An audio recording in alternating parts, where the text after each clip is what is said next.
Assalamualaikum warahmatullahi wabarakatuh. Yudi Pramuka tukang bubur ayam dari Parung itu tercuah di semesta. Apakah Anies jadi masuk PDIP dan PDIP mau mendukung atau mendaftarkan Anies Baswedan ke KPU DKI untuk menjadi bakal calon gubernur Jakarta? Tampaknya mulai ada titik terangnya. Kalau dilihat orientasi ideologi dari PDIP yang memihak rakyat kecil itu secara tidak hanya secara jargonistik tapi secara kenyataan pembelaan terhadap rakyat kecil itu betul-betul diterapkan oleh Anies Baswedan di DKI 5 tahun. Jadi itu kalau itu soalnya komitmen itu, dan komitmen itu sudah menjadi satu kenyataan sejarah dari 2017 sampai 2022. Di saat Anies menjadi gubernur DKI Jakarta, maka tampaknya tidak ada jalan untuk mundur bagi PDIP memeluk Anies Baswedan. Dan dengan Anies Baswedan sebagai calon gubernur Jakarta, maka PDIP akan dengan mudah meluluh lantakkan Kim setidak-tidaknya di Jakarta. Kita lihat Hasto bicara kans PDIP dukung Anies di Pilkada DKI Jakarta asal komitmen sama. Piye iki? Ekonomi berpihak kepada wong cilik, berkepribadian dalam kebudayaan. Kemudian bagaimana kita inilah negara untuk semua, bukan untuk golongan tertentu. Ini yang menjadi komitmen PD Perjuangan. Selama hal-hal tersebut juga disuarakan, maka itu sudah menjadi bagian ya dari kesadaran sebagai anggota PDI Perjuangan. Ada tawaran ke Pak Anies buat jadi kader PDIP nggak sih Pak? Nah, Anies selalu posisinya ingin netral, tidak masuk dalam partai politik. Sekarang wartawan tanya apakah ada tawaran ke Anies untuk menjadi kader PDIP. Apa jawaban Hasto?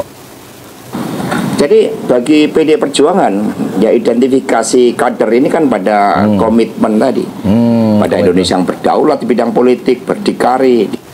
Berdaulat di bidang politik itu garis-garis ideologi partai PDIP. Kemudian berdikari di bidang ekonomi, tetapi waktu Jokowi sebagai kader PDIP itu tidak berdikari di bidang ekonomi.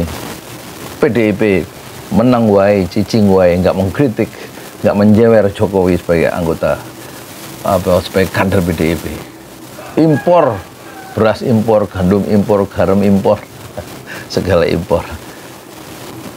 Di bidang ekonomi berpihak kepada wong. Selama hal-hal tersebut juga disuarakan, maka itu sudah menjadi bagian ya dari kesadaran sebagai anggota PDI Perjuangan. Itu jelas ya. Jadi tampaknya peluang untuk Anies didukung oleh PDIP karena ada semacam platform yang sama, ada garis-garis ideologi yang ada titik temu dan juga beririsan mungkin di sana sini. Ya, soal pembelaan terhadap wong cilik, terhadap pembelaan terhadap kedaulatan politik dan juga kedaulatan pangan atau kemandirian dalam bidang ekonomi, itu kan ajaran-ajaran Bung Karno ya. Dan juga bangsa ini didesain untuk semua, bukan untuk kelompok elit tertentu saja. Itu kan pikiran-pikiran dari Anies Baswedan yang sering diutarakan ya dalam berbagai kesempatan, termasuk dalam wawancara-wawancara dia dengan pihak luar negeri, wartawan-wartawan luar negeri. Kalau itu persoalannya, maka tampaknya segera saja PDIP akan mendaftarkan Anies Baswedan menjadi calon dari PDIP ya sebagai calon gubernur Jakarta. Mungkin yang disebut-sebut wakilnya itu belum fix. Ada yang bilang animasi jadi Anies Masinton atau mungkin Anies Ahok. Kalau Anies Ahok saya kira satu pilihan yang kontraproduktif ya. Tapi kalau Anies dengan tokoh lain misalnya, mungkin dengan Rano Karno atau yang lain yang bukan Ahok dalam konteks politik Jakarta, itu sudah kartu mati karena dia di stigma di masyarakat sudah melakukan stigmatisasi sebagai penghina agama ya, atau penista agama, dan itu tidak bisa dimaafkan meskipun dia sudah membayarnya. Di balik jeruji besi penjara di Mako Brimob.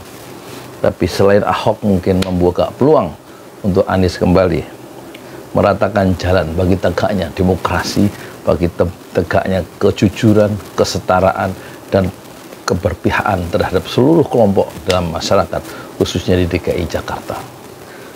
Akan didekati dengan pendekatan kesetaraan, kejujuran, dan nilai-nilai keadilan dari Anies Baswedan. Assalamualaikum warahmatullahi wabarakatuh.